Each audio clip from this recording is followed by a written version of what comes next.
Hello everyone, welcome back to the channel, welcome to new blog. তো আজকে হচ্ছে Valentine's day, আর আজকে সবাইকে উইশ করছি হ্যাপি ভ্যালেন্টাইন্স ডে। আর হ্যাপি ভ্যালেন্টাইন্স ডের ব্যাকগ্রাউন্ডে হচ্ছে ধুলো ঝাড়ার কাপড়। এইসব সুকৃতের কাজ, সুকৃত ধুলো টুলো ঝেড়ে এখানে রেখে দিয়ে চলে গেছে। মানে যতই ভাবি একটুখানি ঘরটা সুন্দর করে গুছিয়ে ব্যাকগ্রাউন্ডটা সুন্দর রাখবো, ইম্পসিবল ব্যাপার। মানে যেরকম বাচ্চা তেমন বাচ্চার বাবা। তো এই হচ্ছে ব্যাপার। কাজল টাজল পুরো ধেবড়ে রয়েছে, কালকে কাজল পরেছিলাম সেইটাই রয়েছে। তো happy Valentine's day to every one. তো আজকে ইচ্ছা আছে সন্ধ্যেবেলা একটু বেরোনোর, কিন্তু জানি না, ঝিনুক সকাল থেকে পাগল বানিয়ে দিচ্ছে, এত দুষ্টু করছে কি বলবো। মানে ঝিনুকের রান্নাবান্নাটা করে নিই। রান্নার দিদি তো রান্না করে চলে গেছে, ঝিনুকের রান্নাবান্নাটা করে নেব। আজকে বেশি ঝামেলা রাখিনি, কারণ ইচ্ছা আছে সন্ধ্যেবেলা। মানে মার শরীরটা আবার একটুখানি খারাপ খারাপ বলতে মার খুব ঠান্ডা লেগে আছে, তাই একটুখানি দোনামোনা করছি যে মার কাছে রেখে যাব। কিন্তু মা বলছে রেখে যা, তোরা আজকের দিনটা একটু বেরো। মা সবসময় মানে আমাদেরকে একটুখানি একসাথে সময় কাটানোর সুযোগ করে দেয়, সেটা কখনোই বলবো না। তো কিন্তু আমাদেরও একটু ভাবতে হয়। মা তো বলবে না যে মার খুব শরীর খারাপ না হলে, খুবই শরীর খারাপ না হলে মা সাধারণত বলে না, মানে আমার শাশুড়ি মা। তো দেখা যাক কি হয়। আমার তো দুদিন ধরে কাজের দিদি নেই। হ্যাঁ মা, দুদিন ধরে কাজের দিদি নেই, দুদিন না 7 দিন ধরে। তো এত অতিরিক্ত কামাই করছিল যে ছাড়িয়ে দিয়েছি। তো এখন বাবার এই লাঠি নিয়ে উঁচিয়েছে, দেখো মারবে আমাকে এবার। তো বুঝছো তো একজন কাজের দিদি পেয়েছি, যার জন্য ঘরের কোনো কাজ করতে পারছি। তো 1 উইক ধরে আমার কাজের দিদি ছিল না, কাজের লোক ছিল না। তো সেই সুযোগে আমার ঝিনুক আমাকে দেখেছে ঘর মুছি করতে। তো ঝিনুক এখন শিখে গেছে কীভাবে ঘর মুছতে হয়। হ্যাঁ, কাজের পিপি আসছে না। তো নতুন একজন লোক পেয়েছি, কিন্তু ঝিনুক আমাকে করতে দেখে পুরোপুরি শিখে নিয়েছে লাঠি দিয়ে কীরকম করতে হয়। একদম সুন্দর করে ভ্যালেন্টাইন্স ডের দিন সুন্দর করে ঘর মোছামুছি করো। করো, কী করছো? মুচ্ছো মোছো, বাহ বাহ। বালতি আনতে হবে না, না বালতি আনবে না, না বালতি আনবে না, আমি তো বারান্দার দরজা বন্ধ করে দিচ্ছি। আর ভ্যালেন্টাইন্স ডের দিন সুকৃত মুখার্জি, পেদো মুখার্জি, পেদো মুখার্জি কাজ করছে। পেদো মুখার্জির কাজ আর শেষ হয় না। কি বেবি? বেবি কাজ করছে? কি বলছে আমি বুঝতে পারছি। কাজ শেষ হচ্ছে না, ও কাজ শেষ হচ্ছে না আমার শোন। মাথায় হাত দিয়ে বলছো কাজ শেষ হচ্ছে না? ওরে বাবা রে, কার কাজ শেষ হচ্ছে না মা? কার কাজ শেষ হচ্ছে না? বেবি কাজ শেষ হচ্ছে না? আচ্ছা, ওই যে মুচ্ছে হয়ে গেছে, আমাদের ঘর পরিষ্কার হয়ে গেছে। চলো চলো, একটু একটু মুচ্ছে, এটা ক্লিপ লাগিয়ে দিলাম। চুলগুলো কিছুতে ক্লিপ লাগাবে না, চুল বাঁধবে না, ভাল লাগে। চলো মা, আর করতে হবে না, ছেড়ে দাও ছেড়ে দাও ছেড়ে দাও। আজকে রোদও উঠেছে বাইরে মারাত্মক। তো যাই, ঝিনুকের রান্নাটা করে নিই। ঝিনুকের রান্নাটা আজকে চিকেন করব ঝিনুকের জন্য। তো চিকেন খেতে ঝিনুক ভীষণ ভালোবাসে, তো ঝিনুকের জন্য আজকে চিকেন করব। 2 দিন অন্তরই চিকেন করে, মানে এত চিকেনের পোকা। আর ঝিনুকের তো বললাম শরীরটা কিছুদিন আগে ভীষণ খারাপ গেল, মানে মারাত্মক খারাপ গেছে সত্যি কথা বলতে। মানে আমি এত ওকে বড় করলাম, এত শরীর খারাপ ওর কোনোদিন দেখিনি। এখনও পেটের মধ্যে একটু মনে হয় গ্যাস হয়ে যাচ্ছে, মাঝে মাঝে খোঁচা দিচ্ছে, সেটারও ওষুধ খাচ্ছে। ওষুধের কোর্সটা কমপ্লিট হোক, যদি না কমে আবার ডাক্তারের কাছে নিয়ে যেতে হবে। তো আজকে চিকেনের একদম পাতলা করে সিম্পল ঝোল ওকে করে দেবো। আজকে ঝিনুকের জন্য একটু চিকেন স্টু বানাবো, মানে ও যেরকম মাংসের ঝোল খায় সেটাই স্টুয়ের মতন করে। তো সেই জন্য আমি সবজি কেটে নিয়েছি। এখানে একটা রেড ক্যাপসিকাম ছিল, তো সেটা কেটেছি, পেঁপে কেটেছি, আলু কেটেছি, আর একটু গাজর কেটেছি। তো গাজর খেতে না ঝিনুক ভীষণ ভালোবাসে। তো আমি ঝিনুকের রান্না নর্মালি সর্ষের তেল দিয়েই করি, সব রান্নাই সর্ষের তেল দিয়ে করি। তো আর এদিকে আমি একটু পেঁয়াজ, টমেটো, আদা রসুন কেটে নিয়েছিলাম, আর আদা রসুনটা না পেস্ট করে নেব। তো এদিকে একটুখানি সর্ষের তেল দিয়ে তার মধ্যে গোটা গরম মশলা ফোড়ন দিয়ে পেঁয়াজটাকে একটু ভাজা ভাজা করে নিচ্ছি। আর এই স্টুটা এত টেস্টি হয় না, এটা আমি অনেক সময় আমিও খেয়ে নিই। মানে ওর মাংসের সঙ্গে আমি হয়তো 2 পিস দিলাম আমার, দিয়ে আমি খেয়ে নিলাম, আমার তো ভীষণ ভালো লাগে। তো এরকম পেঁয়াজটা একটু ভাজা ভাজা হয়ে গেলে সবজিগুলো দিয়ে দিলাম। সবজিগুলো একটুখানি ভাজা ভাজা করে নেব, একটু হালকা নাড়াচাড়া করে নেব, কারণ যেহেতু সিটি দেব তো সেই জন্য বেশি আবার নাড়াচাড়া করলে সবজি একদম গলে যাবে। তো এরপরে চিকেনটা দিয়ে দিলাম, চিকেনটা দিয়ে একটু নাড়াচাড়া করে নিলাম। এরপরে চিকেনটা একটুখানি ভাজা ভাজা হয়ে গেলে এর মধ্যে দিয়ে দেবো আদা রসুনের পেস্ট। তো আদা রসুনের পেস্টটা যেহেতু অল্প করে করেছি একটু জল জল লাগছে, কিন্তু এটা বেসিক্যালি আদা রসুনের পেস্ট আমি ফ্রেশলি তখনই করেছি। তো আদা রসুনের পেস্টটা দিয়ে একটু কষিয়ে নিয়ে এর মধ্যে গুঁড়ো যে মশলাগুলো সেগুলো দিয়ে দিলাম। সেটা হলো ধনে গুঁড়ো, জিরে গুঁড়ো আর গোলমরিচের গুঁড়ো। তো এইগুলো দিয়ে তারপরে খুব ভালো করে নাড়াচাড়া করে নিলাম। আর ওর যেহেতু কদিন আগেই একটু পেটের সমস্যা হয়েছিল, আমি যে মশলাগুলো দিয়েছি একটু কম কম পরিমাণে দিয়েছি যাতে ওর হজম করতে সুবিধা হয়। নর্মালি আমি আর একটুখানি মশলা দিই, কিন্তু আজকে আমি একটুখানি ইচ্ছে করেই কম মশলা দিয়েছি।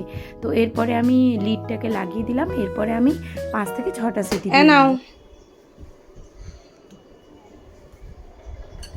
আমার মেয়ে কি করেছে সারা ঘর, ও নাকি কাজ করছে। কি করবো, কিছু তো একটা করে ওকে ব্যস্ত থাকতে হবে, আমরা যখন কাজ করব তাই এই করছে, গোছাচ্ছে সব ওখানে। আর কাজ শেষ হচ্ছে না, আর কাজ শেষ হচ্ছে না, আর কাজ শেষ হচ্ছে না। দাঁড়া দাঁড়া, আবার নিগলে বিগড়ে যাবে। ঢোকাও তুমি আস্তে আস্তে, আমার পায়ে পড়লো। তুই গোছানোর জায়গায় গোছানোর ঘেটে দি, আস্তে আস্তে আস্তে আস্তে। বেবির আর কাজ শেষ হচ্ছে না গো বাবালে। শোনা মা, তুমি ওই জামাটা নিচে ফেলেছো, গুছিয়ে রাখো, বিছানায় তুলে রাখো, নোংরা হয়ে যাবে। কি হলো, কি কই গেল? এই তো পড়ে গেছে লাঠি। জামাটা তুলে রাখো বিছানায়। বেবি কাজ শেষ হচ্ছে না গো, বেবি কাজ শেষ হচ্ছে না, আর কাজ শেষ হচ্ছে না। ওটা শুকিয়ে রাখো, ওখানে না এখানে, এখানে। এই আর এক হয়েছে, হিকরে ডিকরে ডক করবে। তো আজকে ঝিনুকের আলমারি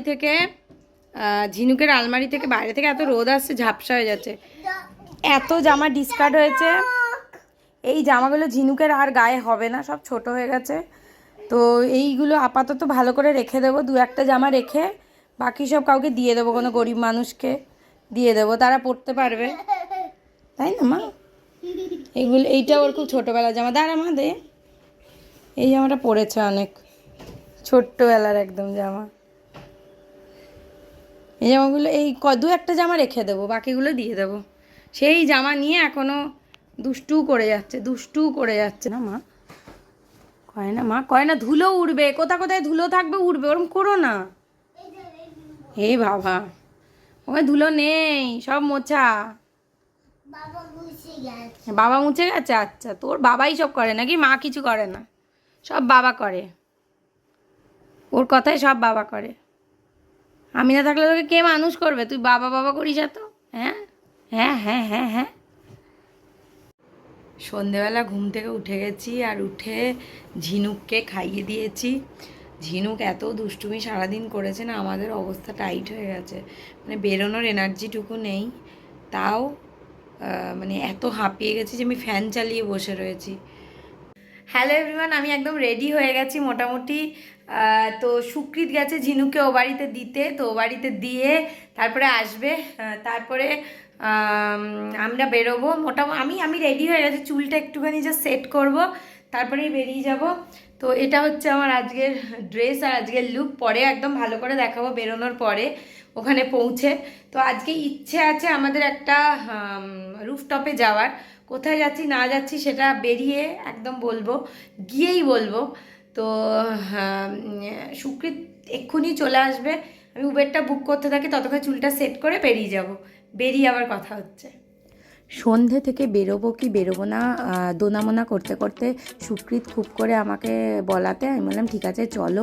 বেসিক্যালি ঝিনুককে সামলে না বেরোনোর আর এনার্জি একদম ছিল না, কিন্তু সুকৃতের খুব ইচ্ছে ছিল বেরোনোর, তো সেই জন্য আমারও ইচ্ছে ছিল, কিন্তু ওই যে এনার্জির অভাব হয়ে যায় মাঝে মাঝে।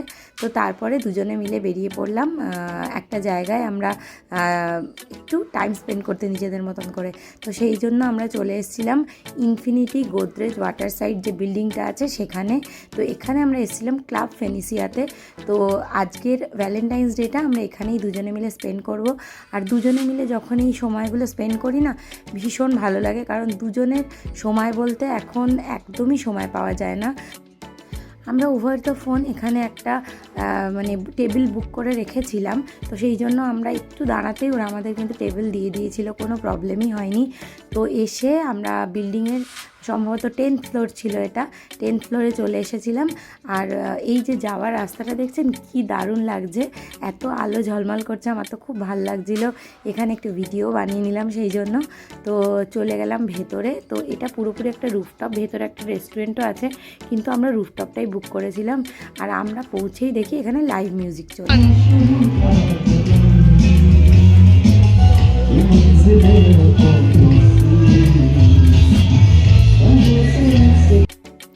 আর এখানে ওপেন টেরেসের সাথে সাথে না যেরকম সিটিং অ্যারেঞ্জমেন্ট করা আছে তার সঙ্গে এই ডোমগুলোও করা রয়েছে। এখানেও প্রায় 8-9 জন মিলে বসার জন্য সিটিং অ্যারেঞ্জমেন্ট রয়েছে, বেশ সুন্দর লাগছিল। আর আমরা দুজনে মিলে খুব এনজয় করছিলাম।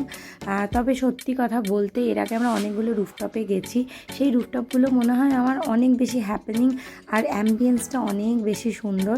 তো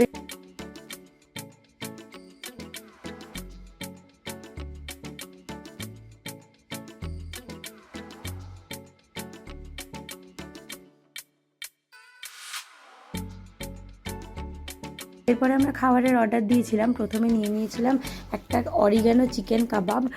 তো এই চিকেন কাবাবটা না খেতে আমার বেশ ভালো লেগেছে, আর ওপর থেকে পুরো চিজ ছড়িয়ে দিয়েছিল। আর এই কাবাবটা কিন্তু সত্যি খুব টেস্টি ছিল, আর সত্যি খুব ফ্রেশ আমার লেগেছে চিকেনটা, মানে কাটতে গেলে নিজের থেকেই ভেঙে যাচ্ছে, এতটাই ফ্রেশ চিকেনটা। আর চিকেনটার টেস্টটাও ভীষণ ভালো ছিল। আর এদিকে সুকৃত খেয়েও রিভিউ দিয়ে দেবে কেমন ছিল। তো তার সঙ্গে একটা চাটনি দিয়েছিল, ওই সম্ভবত ধনেপাতা পুদিনা পাতার একটা চাটনি। তো এইটা আমাদের বেশ ভালো লেগেছে, বেশ এনজয় করছিলাম এই খাবারটা। আর এরপরে নিয়ে নিয়েছিলাম আমরা চিলি ফিশ, মানে ড্রাই চিলি ফিশ যেটা, সেইটা, কারণ আমরা এটা স্টার্টার হিসেবেই খাচ্ছিলাম। তো এই চিলি ফিশটাও কিন্তু খেতে মন্দ ছিল না, আমার বেশ ভালোই লেগেছে। সুকৃতের মোটামুটি লেগেছে, কিন্তু এই চিলি ফিশটা খেতে কিন্তু আমার বেশ ভালো লেগেছিল।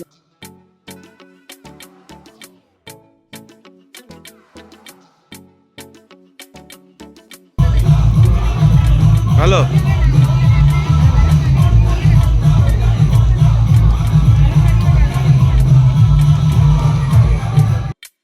এখান থেকে দূরটা কি সুন্দর দেখতে লাগছে, অ্যাম্বিয়েন্সটাও ঠিক এইরকম বেশ সুন্দর লাগছিল।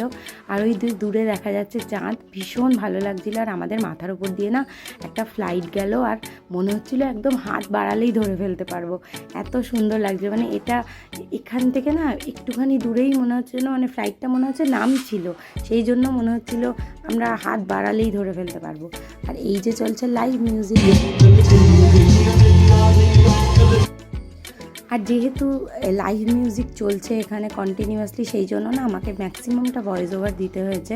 তো এরপর আমরা নিয়ে নিয়েছিলাম একটা চিকেন প্ল্যাটার, কিন্তু এর মধ্যে ওরা যে কি দিয়েছে কিছু বুঝতেই পারিনি আমি। এটা একটা চিকেন উইংস ছিল, যেটা খুবই জঘন্য খেতে ছিল। তার সঙ্গে একটা সসেজ, কি সসের মধ্যে ভেজে দিয়ে দিয়েছে আমি জানি না। তার সঙ্গে চিকেন পপকর্ন বলে একটা জিনিস দিয়েছে, কিন্তু এটা চিকেন পপকর্ন আমার খেয়ে একদমই মনে হয়নি, আর একদমই ভালো লাগেনি। মানে খেয়ে না রীতিমতন গা গুলি গেছিলো, আমরা পুরো প্লেটটা ফেলে দিয়েছি। যার জন্য মানে প্রথম দুটো ডিশ এত ভালো ছিল, কিন্তু এই লাস্টের প্ল্যাটারটা একদম ভালো ছিল না, মানে আমরা ধরে ফেলে দিয়েছি প্লেট। খাবার যেমনই হোক না কেন দুজনের মধ্যে টাইমটা তো এনজয় করেছি, আর ভালো স্পেন্ডও করেছি। আর সত্যি কথা বলতে সব খাবারটা যে বাজে ছিল তা নয়।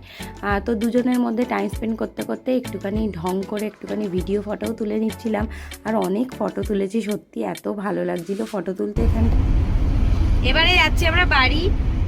তো আজকে এমনিতে সন্ধ্যাটা ভালো কেটেছে, কিন্তু আমরা অন্যান্য যে রুফটপে গেছি তার তুলনায় এটা বিশাল কিছু আমার লাগেনি, খুবই মানে অ্যাভারেজ আমার লেগেছে। মোটামুটি খাবারটাও মোটামুটি সেরকম। খাবারটাও খুব অ্যাভারেজ।